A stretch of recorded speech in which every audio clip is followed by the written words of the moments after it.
ಆತ್ಮೀಯ H16 news ಅರ್ಥಾತ್ ಹೇ ಸೀತಾರಾಮಗೆ ಸ್ವಾಗತ. ನಾನು ನಿಮ್ಮವ MI ಅಥವಾ ಮಲ್ಲಪ್ಪ ಜೊತೆಯವರ ಆತ್ಮೀಯರೇ.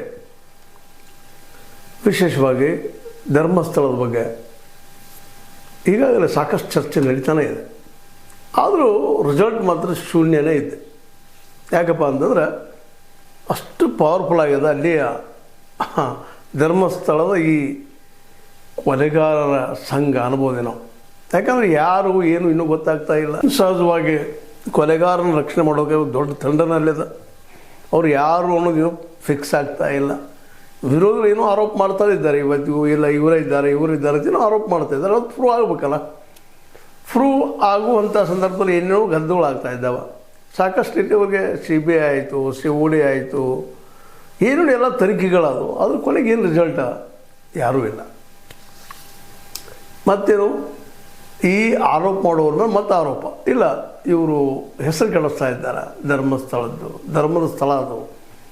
ಅಲ್ಲೇ ಇವರ ಆರೋಪದಿಂದಾಗಿ ಆ ಸ್ಥಳಕ್ಕೆ ಒಂದು ಅಪಕೀರ್ತಿ ಬರಲಿಕ್ಕಂತ ವಾದ ಜಬರ್ದಸ್ತಾಗಿ ಮಾಡ್ತಾ ಇದ್ದಾರೆ. ಆದರೆ ಅಲ್ಲಿ ಸತ್ತವ್ರ ಬಗ್ಗೆ, ಅಲ್ಲಿ ಜೀವ ಕಳ್ಕೊಂಡವ್ರ ಬಗ್ಗೆ ಕೆಲವೊಬ್ಬರು ಈ ಮಟ್ಟಿಗೆ ಮಾತಾಡ್ತಾರೆ. ಏನು ಒಂದು 3 ಜನ ಹೆಸರು ಹೇಳ್ತಾರೆ. ಒಳ್ಳೆ ಒಂದು 4 ಜನದ್ದು ಸೌಜನ್ಯ, ವೇದವಲ್ಲಿ, ಮುಂದದೆ ಪದ್ಮಲತಾ, ಇಂಥ 4 ಜನರು ಬಿಟ್ಟು ಮತ್ತೆ ಹೆಸರು ಇಲ್ಲಲ್ಲೇ. ಉಳಿದ ಹೆಸರು ಬರ್ತಾನೂ ಇಲ್ಲ. ಅಲ್ಲ ರೀ, ತನಿಖೆ ಮಾಡಿದಾಗ ಗೊತ್ತಾಗೋದಲ್ಲ. ಇದು ತನಿಖೆನ ಮಾಡಲಿಕ್ಕೆ ಹೋಗ್ತಾ ಇಲ್ಲ. ಪೊಲೀಸರು ಮಾಡ್ತಾ ಇಲ್ಲ, ಸಿಗ್ತಾ ಇಲ್ಲ. ಈಗ SIT ಏನೋ ಪ್ರಯತ್ನ ಮಾಡ್ತೀವಿ, ಏನೋ ತೆಗೆದುಕೊಳ್ಳೋದ ಕ್ಲಿಯರಾಗಿ ಹೊರಗೆ ಬರ್ತಾ ಇಲ್ಲ. ಮಧ್ಯಂತರ ವರದಿ ಗ್ಯಾರಂಟಿ ಏನಿಲ್ಲ ಅದ್ರೊಳಗೆ, ಯಾರಪ್ಪ ಏನಂತೇಳಿ. ಮತ್ತು ಮರಳಿ ಆರೋಪ ಮಾಡಿದವರನ್ನ ಆರೋಪಿಗಳನ್ನಾಗಿ ಮಾಡುವಂಥದ್ದು, ಅಪರಾಧಿಗಳನ್ನು ಮಾಡುವಂಥ ಪ್ರಯತ್ನ